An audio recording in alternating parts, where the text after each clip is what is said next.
Hello and welcome to this edition of the Golf Channel podcast with Rex and Lav. The U.S. Ryder Cup team is set. We'll break down the picks, who they are, why they got selected, and of course, the fun part, who got snubbed. We'll also talk Victor Hovland, the FedEx Cup champion and one of the greatest performances of the year. And yes, it's the start of college football season. Go Dogs. Fantasy football season. Go Lav. And it also means the start of barbecue season formally. More on that in a moment. But first, Rex, Zach Johnson, the U.S. captain, just finished his press conference live from Frisco, Texas, new home of the PGA of America. Apparently, we're still living in the Zoom era. A couple of laughable moments where reporters who were over the age of 60 could not figure out how to take themselves off of mute.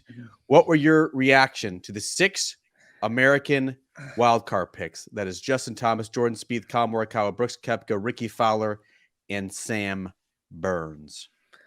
You know what? I have to be honest with you. When that happened to Pop, we're talking about Alex Maselli. For those who don't know, he's a reporter that's been around forever. We have a lot of respect for him, but he's the reporter who was over 60 that, of course, got fooled by Zoom like most over 60-year-olds do. And as a soon-to-be 60-year-old, I was in the queue waiting to get called and panicked as soon as that happened. Because in my mind, I'm thinking maybe I'm not going to get it right. And there was suddenly so much, just the weight of this is too much pressure. I literally put my hand down. Luckily, Pop kind of asked my question, so I got the answer that I wanted. But I was terrified. To answer your question, those are televised picks, and we're hearing stumbling, bumbling reporters' questions. Can't figure it out. There's always a delay in asking it. Oh, it never ceases to humor us. And we used to. I remember specifically like going straight from the playoff event in Boston and actually driving down to Manhattan to do it the year that Tom Watson made his picks. And I think that we got away from that during COVID. We really need to go back because that's awkward. The players have to sit there and just stare at the Zoom blankly. Sam Burns he didn't get asked a single question. He just sat there for an hour. No, he did. I sent you a screenshot because he had the President's Cup flag when he was answering it over his right-hand shoulder. It was beautiful. I sent you a text about it. Oh, that was just from Julius Mason, PGA Tour, PGA of America moderator. He did not actually get a reporter's question, so he's just sitting there as Jordan Spieth handles them. Justin Thomas is getting grilled about his current form and kind of what the last couple of months have been like as he waited to get a pick. To answer the question about the picks, and I guess we're going to kick them around here, there were no surprises whatsoever. And look, I don't want to be that reporter that goes, oh, no, I knew exactly what it was going to be like. But, I mean, I wrote it Sunday night before we left Eastlake. You probably wrote it earlier in the week. We kind of knew 4 or 5 of those picks, locks, if you want to go that far now. It kind of came down to 4 or 5 different players for that last pick. I think we both agreed that if you were going to – here's where it gets weird. Who do I feel like Zach should have picked versus who he picked? He picked Sam Burns. And if you're creating a team and you're trying to create a winning atmosphere and you're trying to win for the first time in Europe in 3 decades – then yes, you need to factor in the idea of if I'm going to pick this guy, who is he going to pair with? And Sam Burns is an easy pick to pair with Scottie Scheffler. They're best friends. They were in each other's weddings. They vacation together, all of the things. It makes perfect sense.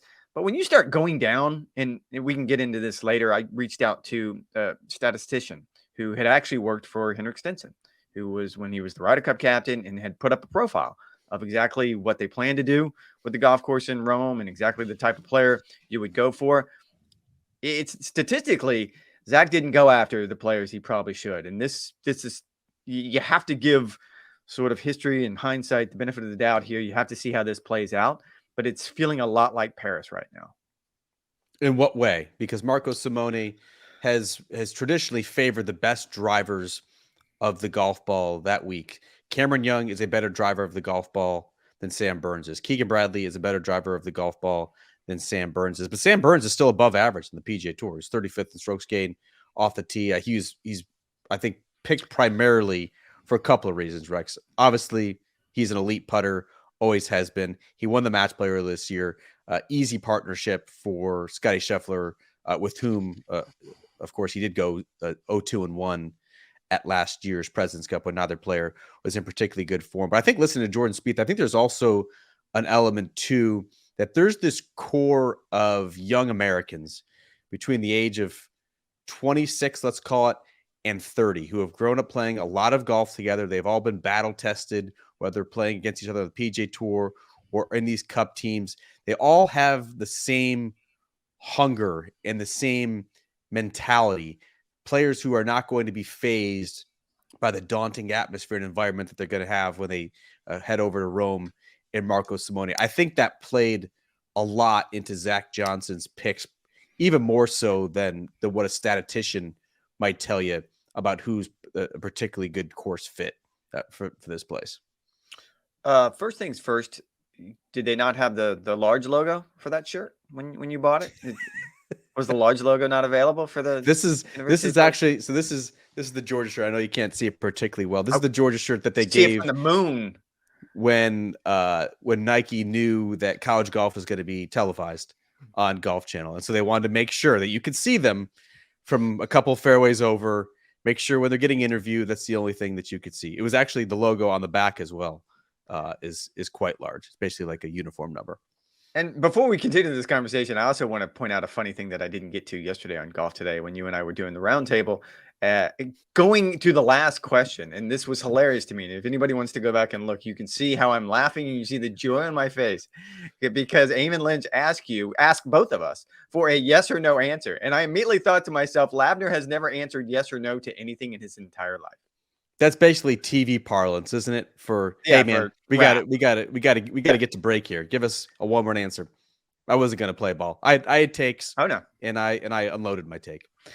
It's clear which way you're coming in on this one by your tweets, by what you've said so far on the podcast. Like you're all in on JT, and I'm not going to debate you on that. Like the heart and soul of the team, whatever cliche you want to throw out there. And right now, it's really, really hard to debate that. The fact of the matter is, if you look at the top 6 players, those 6 players who Zach Johnson chose to pick, and again, Brooks is kind of an outlier here because he plays on a different tour, but those 6 players combined have exactly 5 top 5 finishes since the U.S. Open. 5. That's it in PGA Tour events. Exactly 5 top 5 finishes since that time period. Lucas Glover on his own has 5 top 5 finishes. Keegan Bradley has 3 top 5 finishes. We can sit and keep going down the list. I'm not even saying that this was a bad idea because the hot hand makes no sense in this particular context.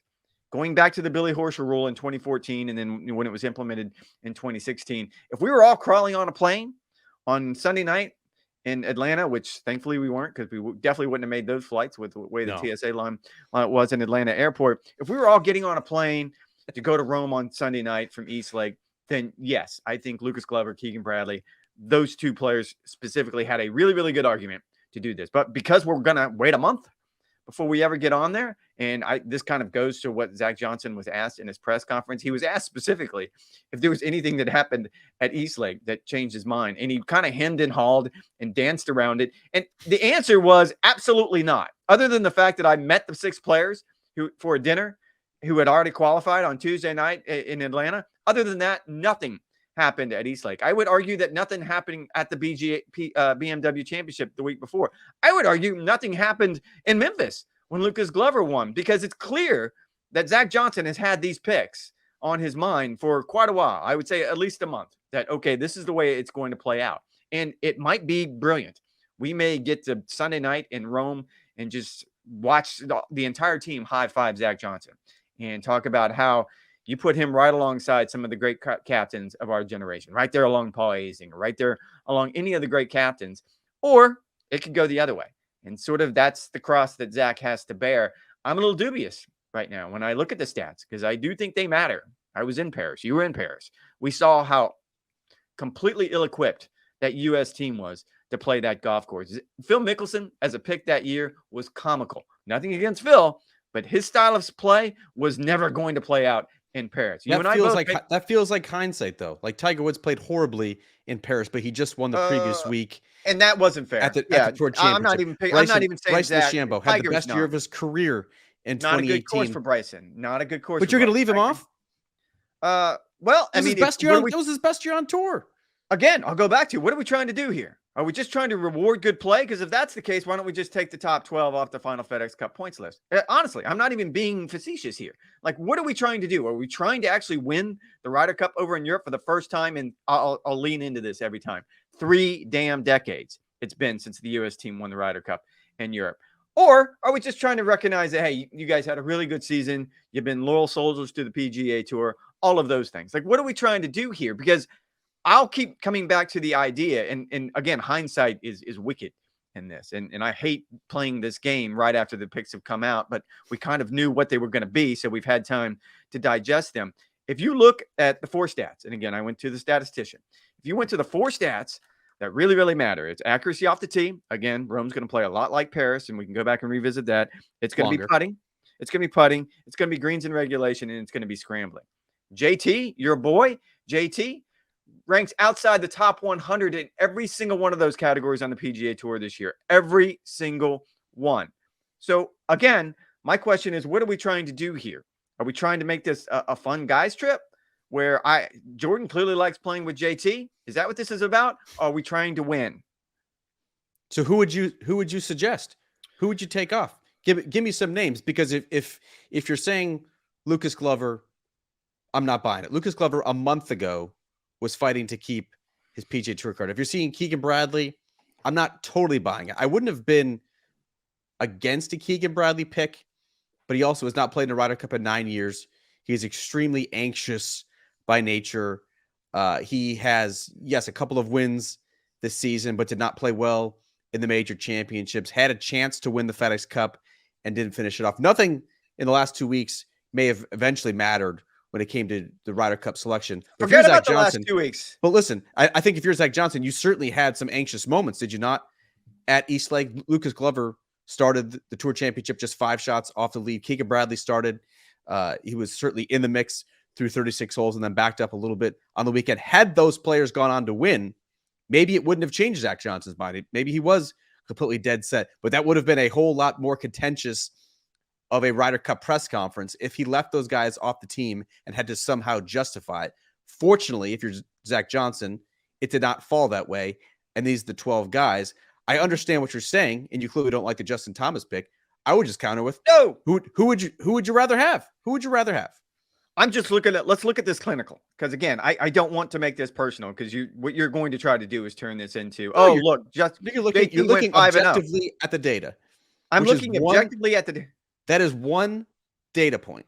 Clearly, based on how many data points? Based on what else would you do it with? Who do I want to pair with? Okay. Team fit, pairings, who the other players on the team want to play with. This is their team.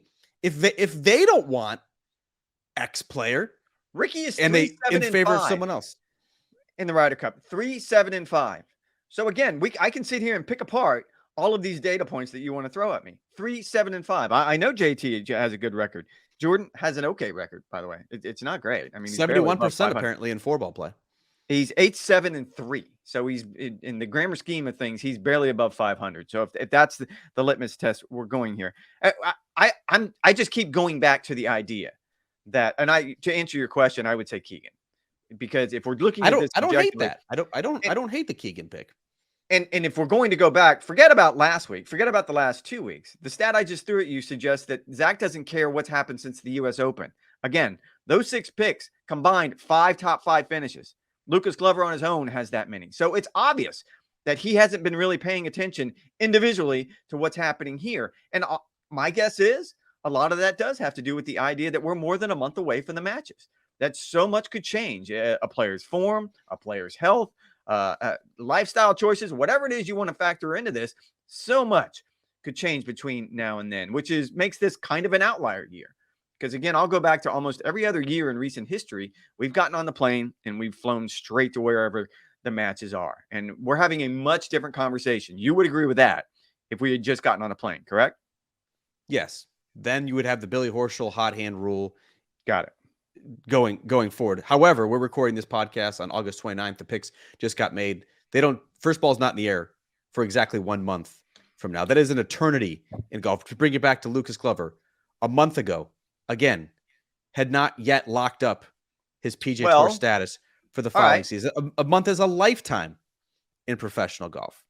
And I think it's a different flip that on. You keep coming back to that with Lucas, and I will counter that with, if you look at him statistically over the course of the entire year, driving accuracy, he's 9th. Again, these are key stats who were thrown at me by someone who actually prepared these stats for the European team. Driving accuracy, he's 9th on the PGA Tour. That's his season-long average. That's not his last month average. Putting, we all know he was not very good at putting until he found the magic formula, thanks to the Navy SEAL. 156 strokes gained putting, and in GIR he's 12th. He's also inside the top 30 on tour and scrambling. If you're taking all of those 4 stats, and again, you're probably going to debate those 4 stats, but those 4 stats are going to be the ones that we've picked to look at, to zero in on. By comparison, and again, this is not personal. I understand why JT's on the team. I think he'll probably end up having a really good match. Driving average this year, he ranks 132nd. Putting average, 137th. Keep going. GIR, 127th. Scrambling, 150th. Like, I know you seem to think he's going to find the magic formula between wherever he finished up at Wyndham and by the time we get to Rome, but man, it's hard to see how he gets there. So I think that JT will find something, and I also think Lucas Glover. Why do you think that? Give me a rational reason why you think that, other than my gut tells me, because I'm tired of hearing about people's guts. Because seven weeks without tournament competition, away from competition next week in Napa is a perfect opportunity for him to work on his game. Never during the season do you have that sort of dedicated time to hit the reset button and get to work and find something. He's playing next week in Napa. Give me the example. Give me the comp. Encouraged. We don't know. We've never had this sort of time off. Exactly. We do not know. There is no comp whatsoever. There is no reason for Zach Johnson to sit in that big boardroom and be like, no. He's got 7 weeks. He figured it out, just like this guy, and this guy. There is no comp to this. That's why I'm going to put my faith in a future Hall of Famer, a 15-time tour winner, a player who prior to this season had finished just worse than 12th. You keep just once.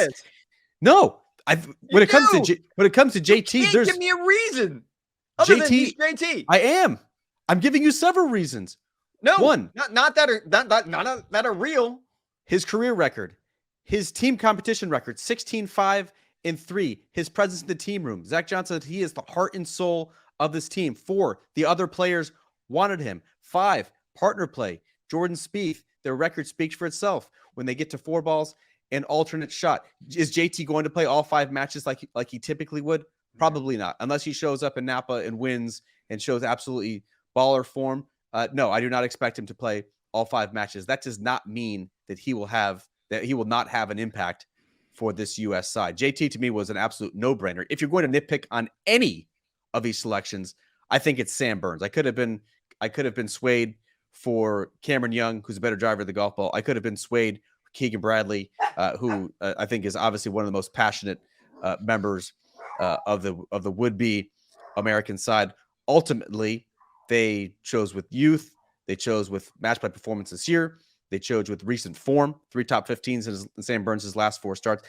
That is the pick to me that you could quibble with. But JT, it's a slam dunk. Europe has done this for decades, where regardless of form, Sergio Garcia or Ian Poulter were going to be on that team. They know when they show up to the Ryder Cup that they morph and transform into different players, and more times than not, they're incredibly successful in that format. I don't know why we're treating JT any differently just because he's an American and not a European. Europe's done this successfully for the past 2 decades. Oh, I'm just looking at the stats. I'm looking at but that's just one data point. Who cares? It's one. Well, his play also matters. He didn't even qualify for the playoffs, so that factors in here. He didn't qualify for this team. There's plenty of things. Like, I'm pointing to actual facts. You're going back to, he's done this well in the past. Yes, that's your argument. That's hugely significant. That's not my only argument. But that is. I don't think it is. I don't think it is. I literally just rattled off 6 things. I literally just did it. No. What you did is you talked about your gut. He needs to be on this team because my gut tells me. That's what you're telling me. I just said 6 different things. Well, because past performance is it's a data point, but I don't know that American captains need to put much stock into that based on what they haven't done overseas. Like, he has played in a Ryder Cup overseas and he's come up short. He was one of the few players who actually played well in Paris. And I'm not even, that was a different JT at a different time. We can both agree with that. And you're right. It seems like I'm picking on Sam Burns, so I'm going to go ahead and transition here. Jordan Spieth, those exact same stats. I don't have to tell you this one. 123rd off the tee driving accuracy, not his best. Putting, you're going to be surprised there. 80th in strokes gained putting this year. GIR, 146 in GIR. It's not as though, and look, we all know what this is about. Yes, JT is the heart and soul of the team, and I'm not debating that at all. I know you're right. He's going to be the emotional leader in that team room, and he's going to make it fun. and this goes back to what we're trying to do here. The idea that you pick them as a package, which I think we can all agree to, that Jordan and JT are a package, right? Yeah. I mean, I think you could throw Ricky in there playing with Justin Thomas or Jordan Spieth potentially as well. I would kind of put but Jordan and JT are a package. I don't know if you've heard this, but they're pretty good friends. So I don't even know how much I like that pick, to be honest with you. And I think you're right with Sam Burns. Who do you want? You want Adam Schenk on this team? I mean, someone has to fill out the roster. All these guys, all 12 players are ranked inside the top 26 in the world. It's not like he's picking scrubs. No, I'm trying to pivot here because we've sort of worn this one out. So what I'm pivoting to is just the idea that because of what Liv Golf has done at the highest level, and we've seen the way that it has already look at the way it's impacted this year's Ryder Cup team. Only 7 of these players played at Whistling Straits 2 years ago, and that team at Whistling Straits was really, really good. Like that was probably one of the best American teams in recent history.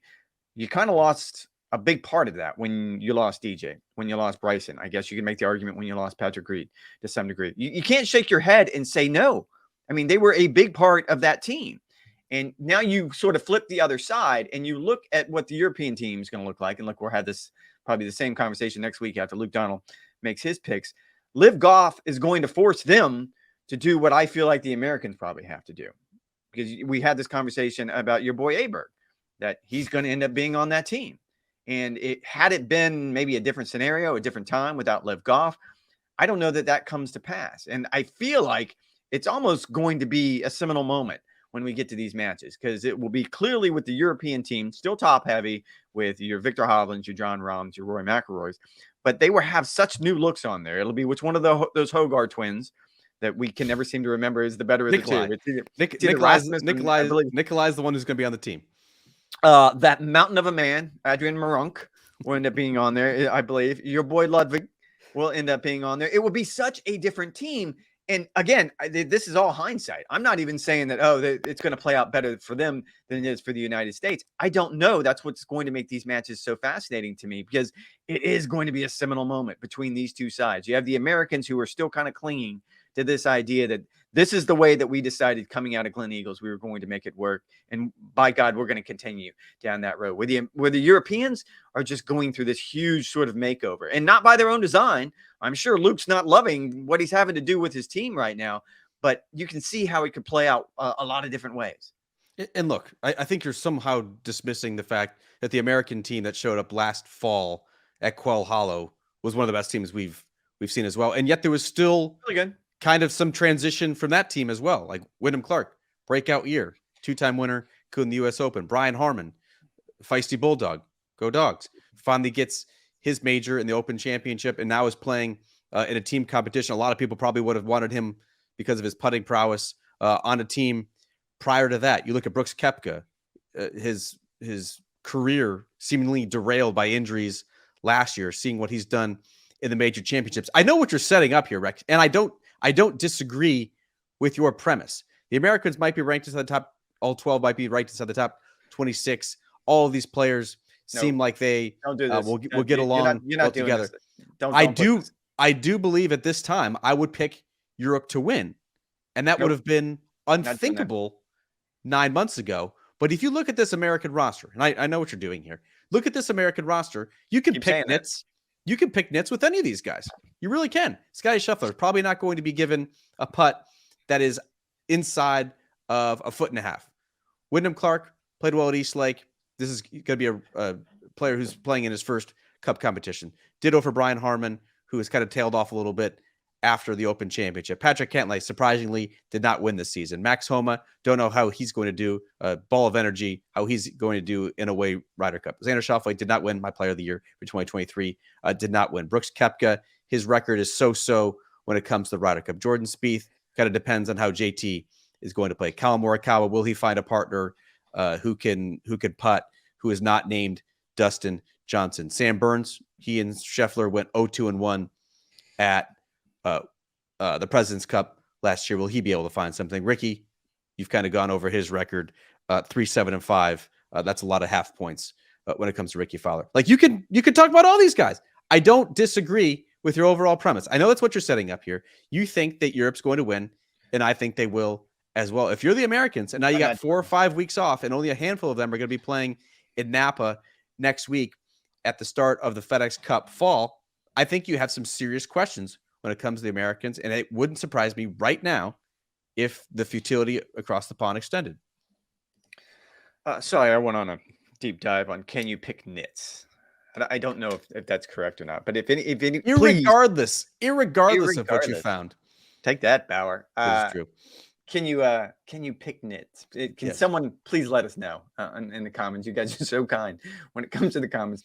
Please let us know. No, I'm not doing that. You're trying to do the thing where you're backing me into a corner, and I'm not saying the U.S. team should not be favored. They're going to be favored, they're going to be favored, but I do not think they will win. I'm not even doing that thing. It's more interesting to me now than it probably was a month ago. Now that we've gotten here and you start sort of taking a deeper dive on just the idea of how different these two teams are. We're at an inflection point in time where the Europeans are having a zig while the United States team is going to zag. The United States team is going to fall back on all those players. You're right. Wyndham's new. I know Harmon is a rookie, but it's hard to sit here and look at him that way. But basically, this was, and I know, and I'm not even trying to dismiss what Zach Johnson and the rest of his vice captains have done over the last week or two. I know there's been a lot put into this, but essentially what he did was fall back into that same sort of idea that we had coming out of Glen Eagles, that there has to be continuity between the teams. And that's just not with captains and vice captains. That's clearly with players as well. I'm not going to sit here and tell you any of those guys shouldn't have got a pick, because that by definition is what it is. Zach Johnson has those 6 picks to decide how to make his team better. What I'm questioning, did he make his team better? I mean, Zach Johnson is privy to a whole lot more information. If the 6 automatic qualifiers think that they made the team better, and those are the guys who they're going to be going to war with and playing over a 3-day exhibition at Marco Simone, then the answer is yes. I do not disagree with any of Captain Zach Johnson's picks. I think common sense prevailed. That does not mean I think they are going to win. You have yet to give me the players or the team that you think would give the U.S. Ryder Cup team the best chance of victory. I think we had this conversation last week. You seem to be criticizing the picks, but you have not given me a solution. That's not good column writing. I think, well, no, I would go twofold. One, I'll give you 2 with this answer. One, the idea that 6 picks is probably kind of silly now that we've moved on from COVID. There was a reason why we did this. So let's just go top 10 right there off the top. Oh, so the only difference. So the only what are you shaking your head at? The only difference on that is Cam Young. And I do believe, whether if you want Cam Young or you think Cam Young should be on that team or whatnot, essentially what the PGA of America, and this maybe it's Zach Johnson, what they've done is move the goalpost in the middle of the game. What they've essentially done is turn the par 5 18th hole into a par 4, just because, we don't like the scoring now, so we're going to mix it up. Because in almost every other year, Cam Young would have qualified for that team. There's no reason to think that, okay, this should be different than that year. So that he got a whole lot of points from his major finishes in 2022. Sure. And I'm fine with that. Cam Young has still not won on the PGA Tour. Cameron Young did not qualify for the Tour Championship. Either JT didn't qualify for the playoffs, dude. We can keep going down that road. You keep throwing counter arguments. 16-5-3. Take it easy, Brandel, because what you're doing is you're digging into the stats to decide which stats you like when they're convenient for you. Yours is, okay, Cam Young didn't make it to the Tour Championship. Well, JT didn't make it even to the playoffs, but you seem to be fine with that one. Fortunately for JT, he's 16-5-3 and immensely popular in the team room, and the guys wanted him. Popular. There it is. He's popular. So what you've gotten to is this is a popularity contest. That is a part of it. That's why I listed 5 or 6. Is that the best team? Is that the best team? I'm not saying it's not, but if it's going to be a popularity contest, are you getting the best team? I think that is the best U.S. Ryder Cup team. There is I do not necessarily think it's going to be good enough to win, but I think that is the best team that Zach Johnson could have made. Yes. To answer the second part of your question, it's Keegan Bradley was the one, and who I would leave out would be a combination. We can sit and, again, how did you put it? Nitpick? Pick nits. Pick nits. I don't think that's it. So to be clear, you would put Cameron Young on the team as opposed to Sam Burns, and you would put Keegan Bradley on that team as opposed to Justin Thomas. Just to be clear. This kind of boils down to any combination of people. It could either be Justin Thomas, it could be Sam Burns, it could be. I mean, how deep do we want to go on this one? Like, you want to leave Ricky off? You want to leave Ricky off the team? You want to leave Morikawa off the team? Could be. I think Morikawa was top 10. Wouldn't he have qualified within the top 10? I believe he was 11th. He was 10th. Okay, yeah, Keegan so was he would have 11th. qualified. Yes, so he would have qualified. So yeah, any combination of Sam Burns, Ricky Fowler, and Justin Thomas, who were all picks and outside the top 10 for Keegan Bradley, for the reasons that I've already argued about. And look, again, this is just kind of hindsight in 2020. It'll be fun revisiting this when we get back from Rome, because I do think there will be something said on here, because I have nothing against the idea that you want to go down the list and create the best possible team. And maybe that is a popularity contest, because who do you want to go spend the week with?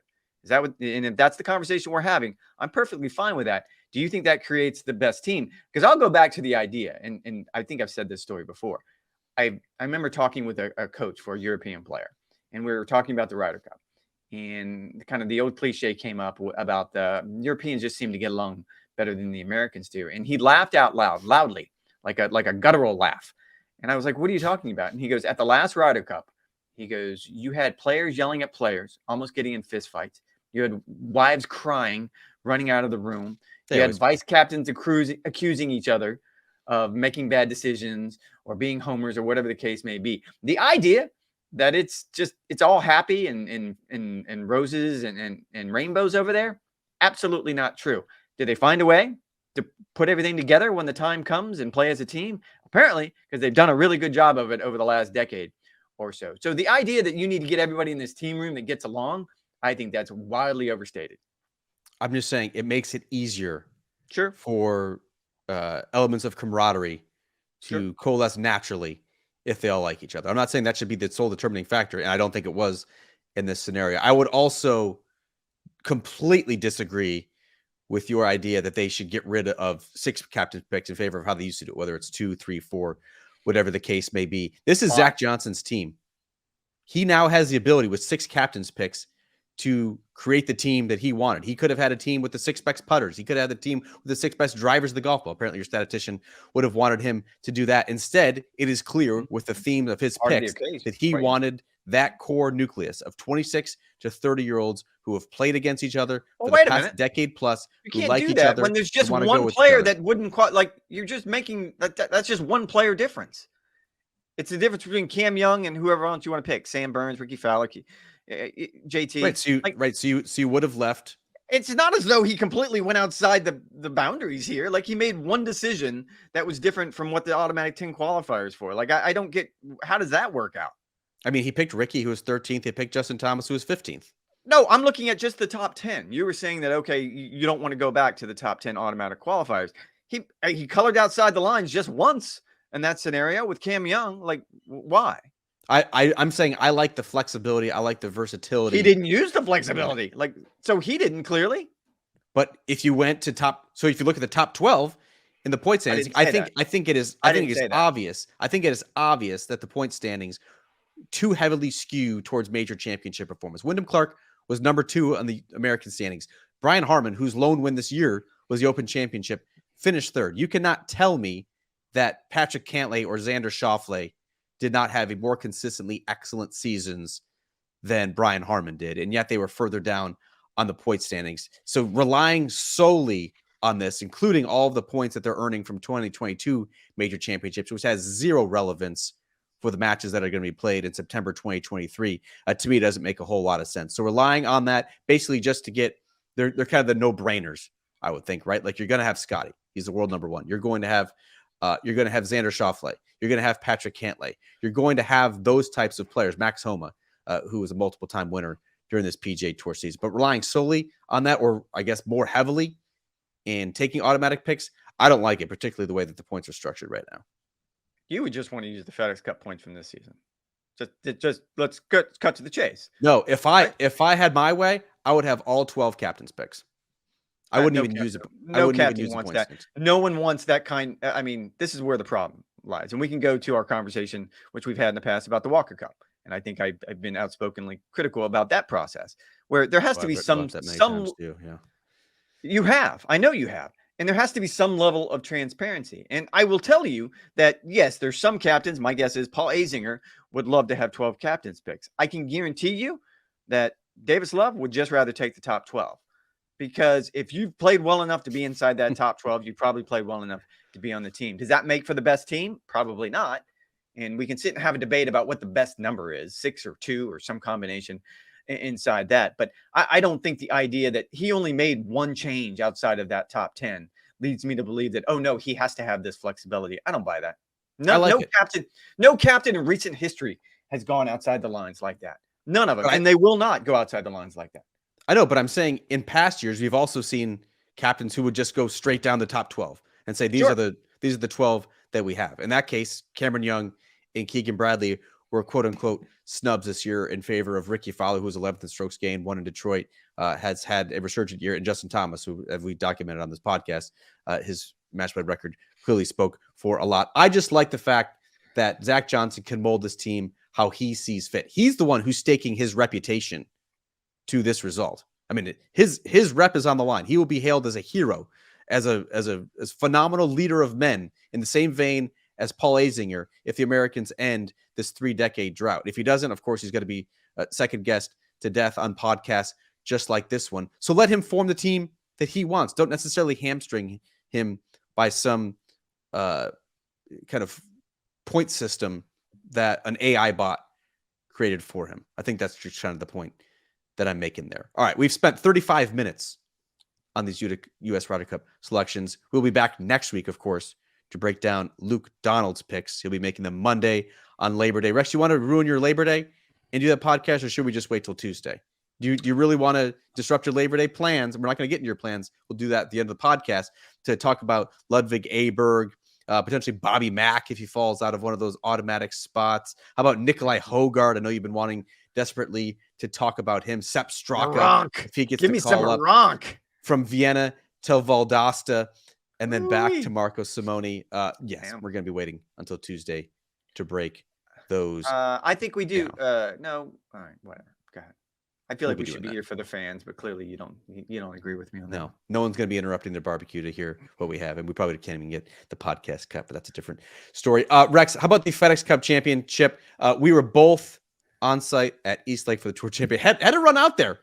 Not going to lie. Had to run out of town a little bit quicker than anticipated. CBS, despite seeing strong storms on the forecast, very clear from 3 to 6 p.m. that was in the forecast, still had the tee-off times. There was a 2-hour delay. We did not have the mini pod. We did not get lit up in the mentions saying, hey, where's the mini pod this week? Which leads me to believe that no one's actually listening to this. But we had to rush through.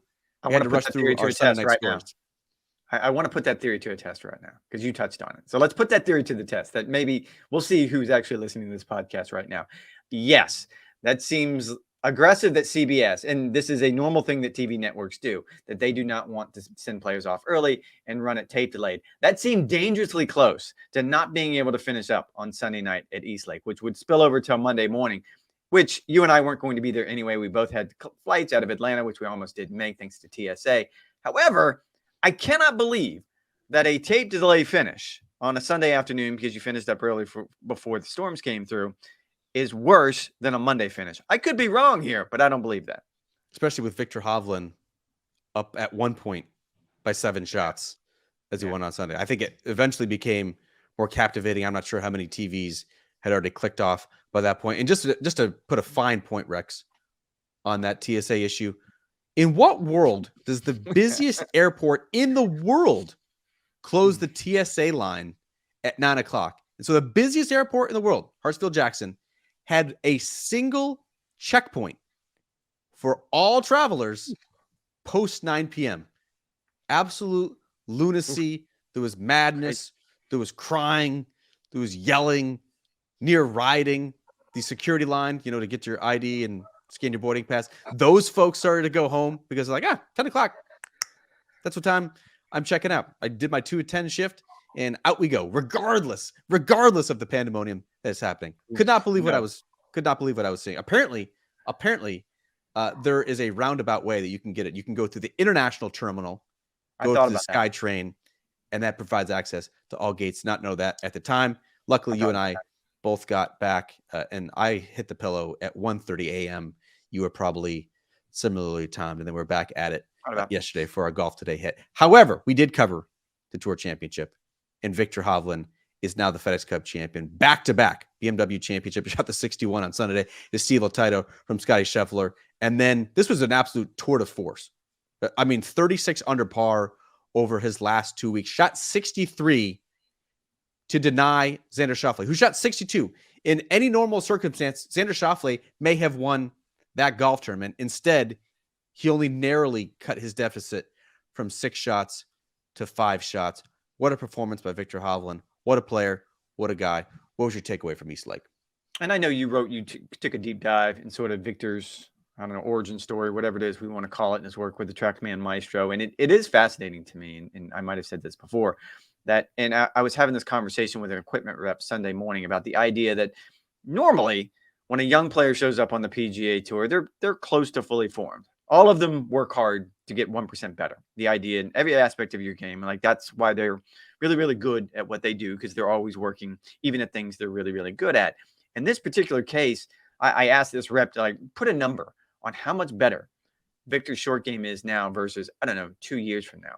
And it was somewhere around 80 to 90%, like depending on how you want to, I mean, you can break it down statistically, but just the idea that he turned something that was that was an issue, that was going to set him back, that was going to dog him his entire career. And I don't think he's not the best on tour anymore, but now when he misses a green, I fully expect him to get up and down, just like I fully expect most of the top players to get up and down, unless they've just put themselves in an awful position. It's been an amazing turnaround for him. It has been an amazing turnaround. He may not be the best, but he was 20th best around the green since the PGA Championship in May. Once the kind of technique changes with Joe Mayo have bedded in, Viktor Hovland's short game has been remarkable. You mentioned the story I wrote for golfchannel.com, now and NBCsports.com/golf, new look. Make sure you guys check that out as well. I think it's easy to say, oh, Viktor Hovland fixed his short game. All of a sudden, he elevated even more and became this great champion. And look, that's obviously a big part of it. It was exceedingly rare to see a player of his caliber have such a glaring weakness. But I kind of dove into more aspects and what have gone on to this. Obviously, physically, like when he was in Oklahoma State, he was a little bit of a chubby teenager. Now he's one of the most fit players on the PGA Tour. A lot of changes were strategic. Eduardo Molinari, former European Tour winner, brother, of course, of Francesco, is kind of this stats guru, course management guru. He's been helping Viktor, who is an incredibly aggressive player, not short side himself as often and kind of maximize some of those green light opportunities. Mentally, he seems to kind of always have that if it's not a permagrin, he's at least very stoic, but he can tend to be very hard on himself. He's obviously an incredibly relentless worker. And so that part has been kind of reduced as well. And then I got into technical changes, not just what he's done with the short game, but also getting back to that bullet fade, which I think you and I would both love to hit, where you aim right, come a little bit over the top, and just hit that squeezer that still goes 320. I think the most exciting part about Viktor Hovland, he turns 26 next month. It seems like he's just getting better, as he has done so each and every year. And this was such a big year for him because he's had a lot of close calls in major championships where he did not play well on Sunday. He had a reputation for just winning on sort of these defenseless resort courses where 19 under par or more was going to lead to victory. Like he won at Muirfield Village. He won at Olympia Fields. Both of those are U.S. Open caliber golf courses. And then he wins against the 29 other best players on the PGA Tour in a Sunday shootout, out-dueling Xander Schauffele. This was a big year for Viktor Hovland, well-deserved. And the arrow, I think, even more excitingly, continues to point upward for him. I think so too. And it was kind of amazing. We ran this into the ground, but the idea that we're not getting on a plane to go to the Ryder Cup on Sunday night. I can tell you that there's a couple of Europeans that would really, really have liked to have gotten on a plane and gone play the Ryder Cup this week. And they're all tired. It's been a long 3 weeks of the playoffs. It's been hot. It's been humid. It's been just awful. However, like if you look at how well that European team, and Xander has been playing well too, you can't take anything away from that side. But between Viktor and Rory, and you would think that his back would be okay by the time we come around. And even Jon Rahm, he faded a little bit on the weekend. I mean, it feels like one of those teams that's going to be top heavy, but man, the top's playing well right now. Yeah, like all those dogs are going to be playing 4 or 5 matches. They're just going to run them into the ground. DOGS or DAWGS? DOGS. We'll get to the dogs in just a moment. I do think it's interesting too, Rex. And I asked Rory about this on Sunday, and he kind of poo-pooed it, said, hey, it's the Ryder Cup. You're going to get up for it anyway. But most of the Americans now have 4 or 5 weeks off. The potential for competitive rust to accumulate is there. That's not going to be the case for the leading Europeans. Rory, for instance, is playing in the Irish Open just next week, and then the BMW PJ. All the players on that European Ryder Cup team are going to be in Wentworth. They're going to have the Marco Simone scouting trip a couple of days prior to that. So they're going to continue to play into this incredibly important stretch if you're a European Ryder Cupper, and then you can take most of the next 3 months off, save for the DP World Tour Championship in mid-November. So I think that's going to be an interesting angle to get into. All right, Rex, as I mentioned, this is the first week of the college football season. Georgia, okay, they're playing Tennessee Martin on Saturday. I'll still watch, probably just for a quarter or two, and then I'll turn my attention to North Carolina, South Carolina on Sunday. Of course, LSU versus Florida State. I believe you're a Florida State fan. I may be misstating that, but that's the game of the watch on Sunday. What is on the grill? I don't know if anything's going to be on the grill. You've probably heard this. I should have said it out the top of the podcast. But so the pool, the deck, everything behind my house is being redone. And the crew showed up this morning at 6:30. Like, I will give them credit. And it's kind of a sprint. I'm going to get to why it's a sprint. There's a hurricane coming, and it's only going to we're going to catch. Well, we're gonna catch the southern edges of it. I think it's heading. Are you not hunkered down? What's going on? No, the latest modeling. Yeah, the latest modeling shows it making landfall east of Apalachicola, I believe is how you pronounce it. Basically, in like the Big Bend of Florida. Right now, we're on the very right side of the cone of uncertainty. Even if it continues to track westward, as it appears it is doing so in all the latest modelings, we're just going to get kind of the dirty side of the hurricane. And so, look, are we going to get an increased threat of tornadoes? Yes. Are we going to get massive flooding concerns? Probably not, at least in St. Johns County, where I am. But we'll probably get some tropical storm conditions. We'll get gusts of 60. Daycare's closed on Wednesday. Cam and I've already taken out his Gore-Tex. I've already taken out his rain boots. We're going to go out and fight the storm. We're going to go protect the neighborhood, make sure the community is being safe and heeding all of the local warnings from the local authorities. So it's going to be a big day over at the Lavner household on Wednesday. So hunkering down, no. Excited to see what sort of havoc can be wreaked. Yes, most certainly. Why didn't you just go to meteorology school? Why didn't you just become a weatherman? I have a lot of passions. I have a lot of passions for barbecue, a lot of passions for weather. I have a lot of passions for fantasy football, which, look, we had our NBC Sports Draft on Monday evening. I had the one pick. I hate that pick. I mean, you're literally waiting there for 15 minutes before you get in. I took Justin Jefferson, if you're wondering, with that 1.01 spot, and then had to double back with 2 consecutive elite wide receivers. You were drafting in the 10 spot, which to me, 12 person league. You're in the 10 spot. To me, if I were drafting, I would want to be somewhere in that 8 to 11 spot. I think you can do a lot of damage somehow, despite being in that plush position. I've never seen someone who did so little, apparently, with so much. Aaron Rodgers is your quarterback. There were so many other great options on the board, and yet you took Aaron Rodgers. Also have no interest in DeAndre Hopkins. Have no interest in James Conner, who plays for the Cardinals. Going to be an absolute dumpster fire as they tank to try and get Caleb Williams, assuming that Caleb Williams actually wants to come out of Southern Cal after his junior years and play for the Cardinals. We're an absolute dumpster fire at this time. Defend yourself, because there's a whole lot to not like about the squad, including Rashad Bateman. Rashad Bateman. You're starting Rashad Bateman in your flex. Need to. You sent me the AI rankings this morning, which I did find were interesting. And mine's a B-, which in sort of my history in fantasy, I'll take a B-. What was your score? I didn't even see it. I was a B+, although any reasonable person would look at my roster and say that's absolutely stacked. Colby, who was on our web desk, playing under the name 2000 Tiger. To me, his team certainly resembles that of one Eldrick Woods. Absolutely loaded. I don't understand some of these decisions you have made. It actually makes me quite excited for the Hoggart Family League that I've been invited to so generously, that we'll be drafting next week. I can't wait to see what you do, because right now my competition does not appear fierce.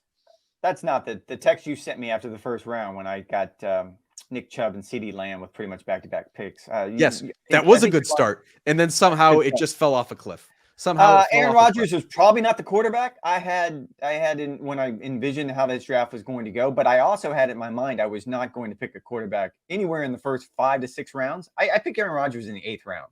I'm actually perfectly fine with that. And then the backup, my number 2 guy, who will probably end up finishing the season for me, is Kirk Cousins, which if you go to any draft board will tell you that statistically he is wildly overlooked. And I also got Kirk Cousins in the 11th round. So I'm perfectly fine with my quarterbacks. There's plenty of issues that came up last night, but the quarterbacks weren't one of them. Kirk Cousins, big believer in him. I think he's going to have a good year. That's not necessarily going to translate to fantasy stats. Kirk Cousins has never had a top 8 finish as a fantasy quarterback. Good real life quarterback, not great. But Good 9. Good real life quarterback. 9. However, not a great fantasy quarterback. Rashad Bateman, I have no idea what you're doing there. You don't even have a particularly good option that you could sub out Rashad Bateman for. Quentin Johnston, I liked him coming out of TCU. You at least need to give him to the back half of the season to get going. You did not actually say, Rex. You did not actually say what you're going to be cooking on Labor Day. This is one of the great barbecue holidays, great barbecue weekends of the entire year. I don't know if I can, because my entire back porch, everything that I own is either in my backyard or in my garage. Like everything they had to pick everything up and relocate it. And they're working very hard. You can probably hear them, but I don't think they're going to be done in time for the weekend because of the storm. Tragic. At least just roll it out in the driveway. Do something. This is a great barbecue. Thank you for asking what I'm doing. Hayden Reynolds actually going to play some golf for the first time in months. It'll particularly be very poor golf. And then I'm doing chicken wings on the Weber Smoky Mountain. You love having that top rack shelf, just like your pit barrel. The fat renders out, drips on the coals, flavors the meat. It should be delicious. Also grill off some pork tenderloin, which is an underrated football snack. Finger foods, always a crowd pleaser. And then my in-laws have ordered like lobster tails from some company in Maine, or lobster rolls. I'm not sure if they're lobster tails or lobster rolls. I'm kind of hoping the lobster tails. I'm assuming they're lobster rolls. That will be consumed for lunch with possible leftovers once the games get going. At least the good games get going on Saturday. I know. Quite an extravagant lunch that I'm looking forward to. All right. Two Americas. Yes, it really is. That's going to do it for this edition of the Golf Channel Podcast with Rex and Lav. Make sure you check out golfchannel.com, which will now redirect to NBCSports.com/golf. Same golfchannel.com, just a new look. We'll be doing the exact same thing. Do not panic. We'll still be doing all of our written content, podcasts, videos. I have a 1,500-word news story up on the website right now that you can get to. We're actually be writing a column later today on breaking down the picks. Yeah, I mean, a lot of what we just talked about right now. And again, this is not being overly critical, because you have to sort of let this thing play out. But there's certainly bits and parts of what Zach has done that I think are interesting.